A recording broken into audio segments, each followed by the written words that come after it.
उपमुख्यमंत्री एकनाथ शिंदेंनी संजय राऊतांच्या तब्येतीची विचारपूस केलेली आहे।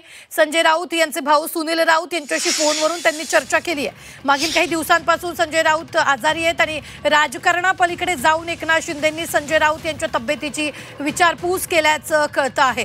ही मोठी बातमी आपण आत्ताच्या क्षणाची पाहतोय। संजय राऊत सध्या आजारी आहेत आणि त्यासाठीच एकनाथ शिंदेंनी त्यांच्या तब्येतीची विचारपूस केलेली आहे।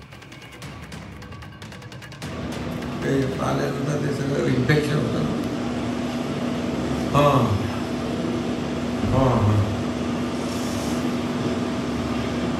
आम्ही हॉस्पिटलमधून घरी आणले। ओके ओके हां अच्छा ओके त्यांना सांग बरेवा लवकर। हां ओके शुभेच्छा बरेवा लवकर।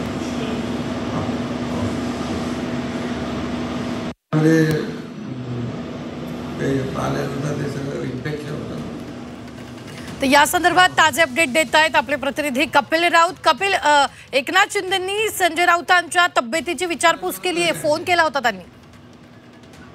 नक्कीच महत्वाची बातमी समोर येत आहे। राजकीय महत्वाची बातमी समजू शकतो आपण पाहतो जेव्हा ठाकरे गटाची कोणतीही पत्रकार परिषद असो किंवा कोणतीही सभा असतो तेव्हा एकनाथ शिंदेवरती टीका केलीच जाते आणि असं संजय राऊतांचं एकनाथ शिंदेचं नातं आहे आणि ह्या नात्याच्या पलीकडे राजकीय वातावरणाच्या पलीकडे जाऊन एकनाथ शिंदे यांनी आज एक सुनील राऊत जे संजय राऊतांची भाऊ आहेत त्यांना फोन केला आणि संजय राऊतांची विचारपूस केलेली आहे। त्याच्यामध्ये त्यांनी सुनील राऊतांनी सांगितलेलं आहे की संजय राऊतांना घरी आणलेलं आहे, ते ऍडमिट होते उकाडला आणि तिथून त्यांना घरी आणलेलं आहे आणि मग एकनाथ शिंदे यांनी त्यांना काळजी घेण्याची सल्ला दिलेला आहे, तब्येतीची काळजी घ्या असंही सांगितलेलं आहे। फोनवरती विचारपूस केलेली आहे एकनाथ शिंदेंनी संजय राऊतांची। म्हणजे राजकीय काही असो परंतु राजकारण पुढे जाऊन एक वेगळं नातं असतं, नातं जपण्याचं काम एकनाथ शिंदेकडून करण्यात आलंय असंच आपण बोलू शकतो।